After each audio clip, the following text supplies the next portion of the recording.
To hear this and many more audiobooks in full in a podcast feed, please visit the first link in the description below. Thank you for your support.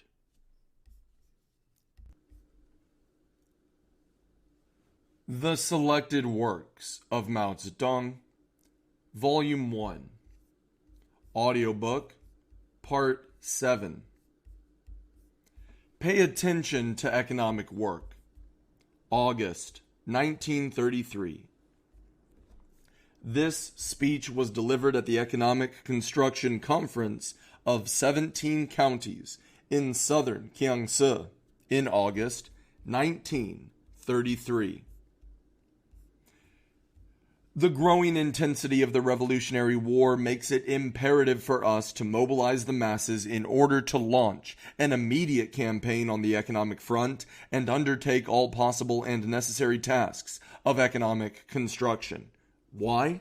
Because all our present efforts should be directed towards gaining victory in the Revolutionary War and first and foremost towards gaining complete victory in the fight to smash the enemy's fifth encirclement and suppression campaign. Footnote 1.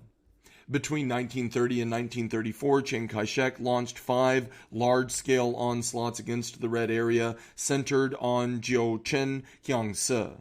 They were called encirclement and suppression campaigns. The fifth of such campaigns began in October 1933, though Chiang Kai-shek had been making active preparations for it since the summer.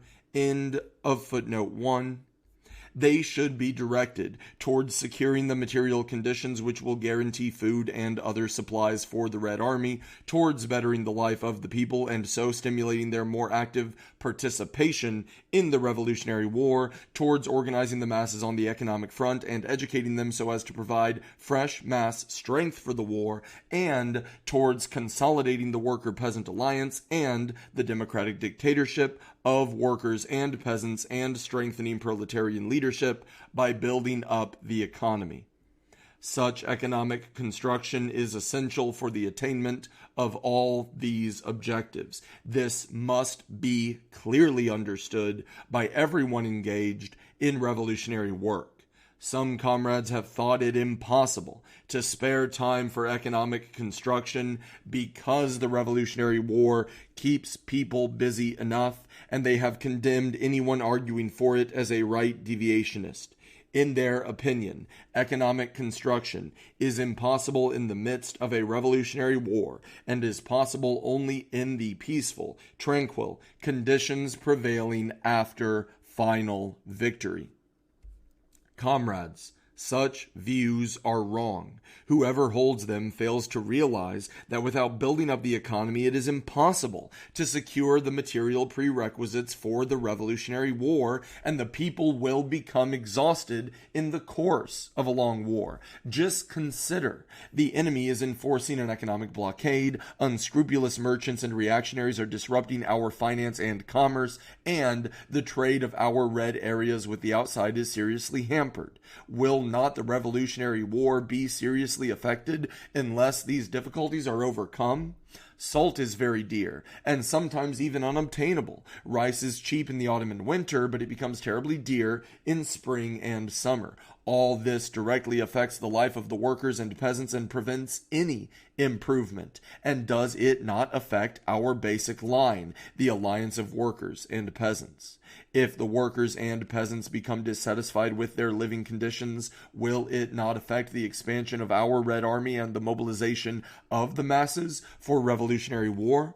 Therefore, it is utterly wrong to think that no economic construction should be undertaken in the midst of the Revolutionary War. Those who think this way often say that everything should be subordinated to the war effort, but they fail to understand that to dispense with economic construction would weaken the war effort rather than subordinate everything to it. Only by extending the work on the economic front and building the economy of the red areas can we provide an adequate material basis for the Revolutionary War, proceed smoothly with our military offensive, and strike effective blows at the enemy's encirclement and suppression campaigns. Only thus can we acquire the resources to enlarge the Red Army and push our front outwards to points thousands of li away, so that when the circumstances prove favorable, the Red Army will be able to attack Nanchang and Kyokyang free from all anxiety and thus relieved of much of the task of provisioning itself, give its undivided attention to fighting, and only thus can we, to a certain extent, satisfy the material needs of the people, so that they will join the Red Army or undertake other revolutionary tasks with even greater enthusiasm. Subordinating everything to the war effort means just this. Among those engaged in revolutionary work in various places, many do not yet understand the importance of economic construction in the Revolutionary War, and there are many local governments which give little attention to discussing the problems of economic construction. The economic departments of the local governments are not yet well organized, and some are still without a director. In others, some incompetent has been assigned simply to fill the post. The formation of cooperatives is still in the initial stage, and only in a few places has the work of regulating food supplies been started. There has been no propaganda among the people for the work of economic construction, though such propaganda is very important, and mass enthusiasm for it has not been aroused. All this is due to the failure to recognize the importance of economic construction. Through the discussions at this conference and through the reports you will make when you return to your posts, we must create mass enthusiasm for economic construction among all government personnel and among all workers and peasants. The importance of economic construction for the Revolutionary War should be made clear to everyone so that they will do their best to promote the sale of economic construction bonds, develop the cooperative movement, and set up public granaries and storehouses for famine relief everywhere.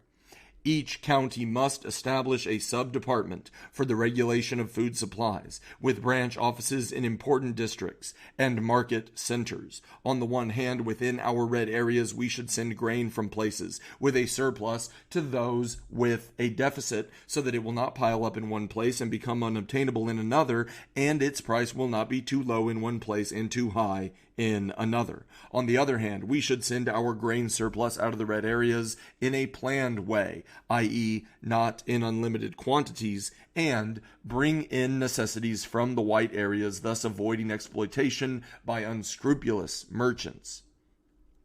We must all do our best to develop agriculture and handicrafts and increase the output of farm implements and lime in order to ensure a bigger crop next year. And we must restore the output of such local products as wolfram, timber, camphor, paper, tobacco, linen, dried mushrooms, and peppermint oil to former levels and market them in the white areas in quantity.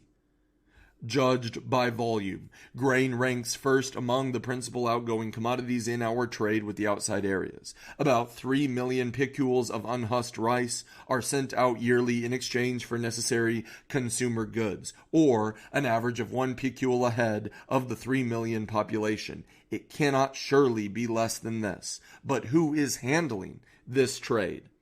It is handled entirely by the merchants who exploit us ruthlessly in the process. Last year, they bought unhusked rice from the peasants in Wannan and Taiho counties at 50 cents a picul and sold it in Kanchao for 4 yuan, making a 7-fold profit. Take another instance. Every year, our 3 million people need about 9 million yuan worth of salt and 6 million yuan worth of cotton cloth. Needless to say, this 15 million yuan trade in salt and cloth has been entirely in the hands of the merchants. We have done nothing about it. The exploitation by the merchants is really enormous. For instance, they go to Mason and buy salt at 1 yuan for 7 caddies, and then sell it in our areas at 1 yuan for 12 ounces. Is this not shocking profiteering? We can no longer ignore such a state of affairs, and from now on, we must handle this trade ourselves. Our Department of Trade with outside areas must make a great effort in this connection. How shall we use the 3 million yuan from economic construction bonds? We plan to use it in the following way. 1 million will be allotted for the Red Army's war expenses, and 2 million will be loaned as capital to the cooperatives, the Bureau for the Regulation of Food Supplies, and the Bureau of External Trade. Of the latter amount, the greater part will be used for expanding our external trade and the rest for expanding production. Our objective is not only to expand production, but also to sell our products at fair prices to the wide areas and then purchase salt and cloth cheaply for distribution among our people, so as to break the enemy's blockade and check the merchants' exploitation. We must bring about the continued growth of the people's economy, greatly improve the livelihood of the masses, and substantially increase our public revenue, thus laying firm material foundations for the Revolutionary War and for economic construction. This is a great task, a great class struggle, but we should ask ourselves, can it be accomplished in the midst of fierce fighting? I think it can. We are not talking about building a railway to Lung Yin or, for the time being, even about building a motor road to Kanchao. We are not saying that there should be a complete monopoly of the sale of grain, or that the government should handle all the salt and cloth trade valued at 15 million yuan to the total exclusion of the merchants. This is not the point we are making or what we are trying to do. What we are talking about and trying to do is to develop agriculture and the handicrafts and send out grain and wolfram in exchange for salt and cloth, starting temporarily with a fund of 2 million yuan plus the money invested by the people. Is there anything here that we should not undertake or that we cannot undertake and achieve? We have already started this work and achieved some results. This year's autumn harvest is between 20 and 25% larger than last year's, or more than our original estimate of a 20% increase. In the handicraft industries, the production of farm implements and lime is being restored, and we are beginning to restore wolfram production. The output of tobacco, paper, and timber is recovering. Much has been accomplished this year in the regulation of food supplies. A start has been made on importing salt. It is on these achievements that we base our firm belief in the possibility of further progress. Is it not clearly wrong to say that economic construction is impossible now and has to wait until the war is over? It is thus clear that at the present stage, economic construction must revolve around our central task, the Revolutionary War. Today, the Revolutionary War is our central task, which economic construction should center on and be subordinated to. It would likewise be wrong to regard economic construction as the center of all our present work to the neglect of the Revolutionary War, or to conduct it apart from the Revolutionary War. Not until the Civil War is over will it be possible and necessary to regard economic construction as the center of all our work. In the midst of a civil war, it is sheer delusion to try to carry out such peacetime economic construction as can and should be done in the future, but not at present. The tasks for the present are those urgently demanded by the war. Every one of them should serve the war. None is a peacetime undertaking separate from the war. If any comrade entertains the idea of carrying out economic construction apart from the war, he should correct this mistake at once. It will be impossible to get a rapid campaign going on the economic front without a correct style of leadership and correct methods of work.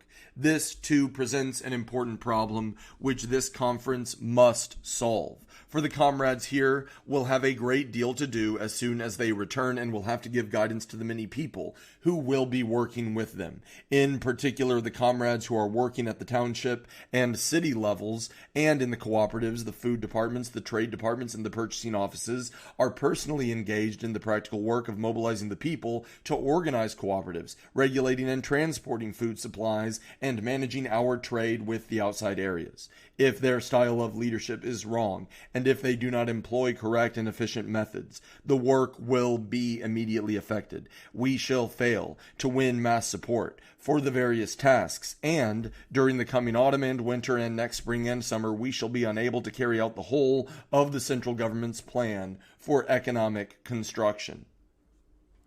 For these reasons, I want to direct our comrades' attention to the following. Firstly, Mobilize the masses by various organizational means.